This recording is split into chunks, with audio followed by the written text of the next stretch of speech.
അസ്സലാമു അലൈക്കും, welcome back to another video. കുറേ കാലമായി വീഡിയോ ചെയ്തിട്ട്, ഒരു മാസത്തിൽ കൂടുതലായി വീഡിയോ ചെയ്തിട്ടെന്ന് പ്രതീക്ഷിക്കുന്നത്. എന്നാൽ കുറേ ആളുകൾ അന്വേഷിച്ചായിരുന്നു എന്താ വീഡിയോ ചെയ്യാത്തതെന്നൊക്കെ ചോദിച്ചിട്ട്.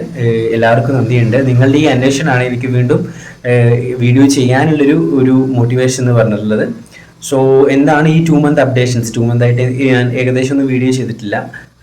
എന്തായിരുന്നു, ഞാൻ ഈ എക്സാമിനുള്ള പ്രിപ്പറേഷനിലായിരുന്നു. അതായത് NEET PG 2025 അത് ജൂൺ 15 ആയിരുന്നു പറഞ്ഞിരുന്നത്. പക്ഷേ അത് വീണ്ടും നീട്ടിക്കൊണ്ടിരിക്കുകയാണ്. എല്ലാ പ്രാവശ്യവും ഉള്ള പോലെ തന്നെ വീണ്ടും നീട്ടിക്കൊണ്ടിരിക്കുകയാണ്. അപ്പോൾ പറയാനുള്ളത്, ഈ കഴിഞ്ഞ ഏപ്രിൽ ലാസ്റ്റ് ആയിരുന്നു ഞാൻ അവിടുന്ന് വെട്ടത്തൂരിലായിരുന്നല്ല ഞാൻ വർക്ക് ചെയ്തിരുന്നത്. അപ്പോൾ അവിടുന്ന് ഒന്ന് ബ്രേക്ക് എടുത്തു പഠിക്കാനായിട്ട്. ഏപ്രിൽ മെയ്യിലായിരുന്നു ഞാനിപ്പോൾ പ്രിപ്പറേഷൻ 2 മാസത്തിലായിരുന്നു പ്രിപ്പറേഷൻ ചെയ്തിരുന്നത്. സോ പ്രിപ്പറേഷനിൽ ഈ മെയ് 17 ഒരു എയിംസ് എൻട്രൻസ് എക്സാമിനേഷൻ ഉണ്ടായിരുന്നു. എയിംസ് എൻട്രൻസ് എക്സാമിനേഷനിൽ പോസിബിലിറ്റി ഭയങ്കര കുറവാണ്, കാരണം സീറ്റുകൾ ഭയങ്കര കുറവാണ്. എബൌട്ട് 100 അല്ലെങ്കിൽ 200 സീറ്റ്സ് ഒക്കെ ഉള്ളൂ. അപ്പോൾ അതുകൊണ്ട് തന്നെ നമ്മൾ അത്യാവശ്യം നല്ല ബ്രില്യൻ്റ് അല്ലെങ്കിൽ നല്ല രീതിയിൽ പ്രിപ്പറേഷൻ ചെയ്തിട്ടുണ്ടെന്നുണ്ടെങ്കിൽ മാത്രമേ കിട്ടുള്ളായിരുന്നു. ഞാൻ ഈ 2 മന്ത് പ്രിപ്പറേഷനിലായിരുന്നു. ഈ ലാസ്റ്റിൽ 4 മന്ത് ഞാൻ നന്നായിട്ട് ബ്രേക്ക് എടുത്തായിരുന്നു. അധികമൊന്നും പഠിച്ചിട്ട് പ്രിപ്പറേഷൻ ഒന്നും ചെയ്തിട്ടുണ്ടായിരുന്നില്ല. ഈ ലാസ്റ്റ് ഒരു 2 മന്ത് മാത്രമാണ് ചെറുതായിട്ടൊന്ന് നോക്കിയിട്ടുണ്ടായിരുന്നത്. ധാരാളം പേര് ഞാനൊരു പോസ്റ്റ് ഇട്ടപ്പോൾ തന്നെ പ്രാർത്ഥിച്ചിട്ടുണ്ട് എന്നുള്ളത് എനിക്കറിയാം. അതിൻ്റെ ഒരു ചെറിയൊരു എന്തായാലും എക്സാമിനേഷനിൽ എനിക്ക് അതിൻ്റെ ഒരു ഹെൽപ്പ് കിട്ടിയിട്ടുണ്ടെന്ന് ഞാൻ പറയുന്നു. എല്ലാവർക്കും താങ്ക് യു. എന്നിരുന്നാലും എനിക്ക് നല്ല രീതിയിൽ എൻ്റെ ഒരു രീതിയിൽ പെർഫോം ചെയ്യാൻ പറ്റിയിട്ടില്ല എക്സാമിന്. കഴിഞ്ഞ NEET PG 2024 എനിക്ക് റാങ്ക് വന്നിരുന്നത് 20,405 ആയിരുന്നു റാങ്ക് വന്നിരുന്നത്. അതിപ്പോൾ ഈ കഴിഞ്ഞ എയിംസ് എൻട്രൻസ് എക്സാമിനേഷൻ റാങ്ക് വന്നിട്ടുള്ളത് സെയിം റാങ്കാണ്, 20,000 റേഞ്ചിലുള്ള റാങ്കാണ് വീണ്ടും വന്നിട്ടുള്ളത്. സോ കുഴപ്പമില്ല. ചില എക്സാമുകൾ അങ്ങനെയാണ്, നമുക്ക് പ്രതീക്ഷിക്കാത്ത രീതിയിലുള്ള ഇതായിരിക്കാം. എക്സാം നല്ല രീതിയിൽ പെർഫോം ചെയ്യാൻ പറ്റാതിരിക്കാം. പക്ഷെ നമുക്ക് എന്ന് വിചാരിച്ചിട്ട് നമ്മൾ ഒരിക്കലും തളരാൻ പാടില്ല. അടുത്ത എക്സാമിന് വേണ്ടി നല്ല രീതിയിൽ പ്രിപ്പയർ ചെയ്യണം. എനിക്ക് എൻ്റെ ഈ കഴിഞ്ഞ NEET എൻട്രൻസ് എക്സാമിനേഷന് കഴിഞ്ഞപ്പോൾ കുറേ ആളുകൾ മെസ്സേജ് ചെയ്തു, ഭയങ്കര ടഫായിരുന്നു, നല്ല രീതിയിൽ പെർഫോം ചെയ്യാൻ പറ്റിയില്ല, ആകെ പോയി എന്നുള്ളൊരു സങ്കടത്തിൽ ധാരാളം പേര് മെസ്സേജ് അയച്ചായിരുന്നു. എന്നിരുന്നാൽ എനിക്ക് അവരോടും പറയാനുള്ളത്, ഒരു എക്സാം അല്ല നമ്മളുടെ ഭാവി ഡിഫൈൻ ചെയ്യുന്നത്. നിങ്ങൾക്ക് എന്താണ് ഹൈറായത് അത് നല്ല രീതിയിൽ പ്രാർത്ഥിക്കുക. ഹൈറായത് കിട്ടട്ടെ എന്ന് പ്രാർത്ഥിച്ചുകൊണ്ട് എന്താണ് നിങ്ങൾക്ക് നല്ല രീതിയിൽ ഡിസിഷൻ എടുക്കാൻ പറ്റുന്നത് അതനുസരിച്ച് മുന്നോട്ട് പോവുക. അതാണ് പറയാനുള്ളത്. പിന്നെ എൻ്റെ ഭാവി കാര്യങ്ങളെന്ന് പറഞ്ഞാൽ, ഇനി എന്താണ് എക്സാം ഡേറ്റ് വരുന്നത് അതനുസരിച്ച് പ്രിപ്പയർ ചെയ്യാനിരിക്കുക തന്നെയാണ് ചെയ്യുന്നത്. എന്തായാലും നിങ്ങളെല്ലാവരും ദുആ ചെയ്യുക. നെക്സ്റ്റ് NEET PG 2025 അതിനാണ് എൻ്റെ മെയിൻ എൻട്രൻസ് എക്സാം.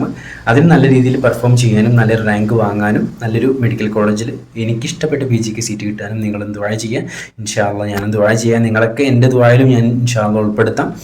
പിന്നെ വേറെ അപ്ഡേഷൻസ് പറയാനുള്ളത്, വെയിറ്റിൻ്റെ കാര്യം. ഞാൻ ഇതുവരെ കോൺസ്റ്റൻ്റ് ആയിട്ട് ഒരു 75 കിലോ വെയിറ്റ് ഉള്ളത് 78 കിലോ വെയിറ്റായി. വെയിറ്റ് ഇൻക്രീസ് ചെയ്തു. സോ പിന്നെ അതുപോലെ തന്നെ ഇസ്ലാമിക് ചലഞ്ചിൻ്റെ കാര്യം. ഇസ്ലാമിക് ചലഞ്ച് എനിക്ക് നല്ല രീതിയിൽ ഫോളോ ചെയ്യാൻ പറ്റിയിട്ടില്ല. എന്നിരുന്നാലും ചെറിയ രീതിയിൽ നമുക്ക് ചെയ്യാൻ പറ്റുന്ന കാര്യങ്ങൾ, ഈ പ്രിപ്പറേഷൻ്റെ ഇടയ്ക്കും ചെയ്യാൻ പറ്റുന്ന കാര്യങ്ങൾ ചെയ്തിട്ടുണ്ടായിരുന്നു. നമുക്കത് റീസ്റ്റാർട്ട് ചെയ്യണം, ചെറിയ രീതിയിലെങ്കിലും.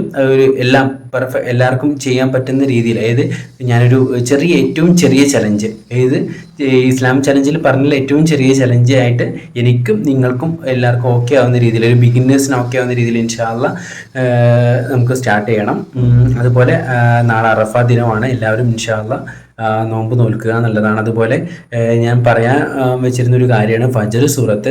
ഫജ്ർ സൂറത്ത് എല്ലാവരും എല്ലാ ദുൽഹിജ്ജയിലെ രാത്രികളിലും പാരായണം ചെയ്യൽ സുന്നത്താണ്, നമ്മളുടെ പാപങ്ങളൊക്കെ പൊറുക്കപ്പെടാൻ വേണ്ടിയിട്ട്. അപ്പോൾ അതും എല്ലാവരും ഇത് ചെയ്യാൻ നോക്കുക എന്നുള്ളതാണ്. പിന്നെ ധാരാളം പേര് ഈ NEET PGയുടെ വീഡിയോസ് ചെയ്തൂടെ എന്നൊക്കെ ചോദിച്ചിട്ട് പറഞ്ഞായിരുന്നു. ഇൻഷാ അല്ലാഹ് ചെയ്യണമെന്നുണ്ട്.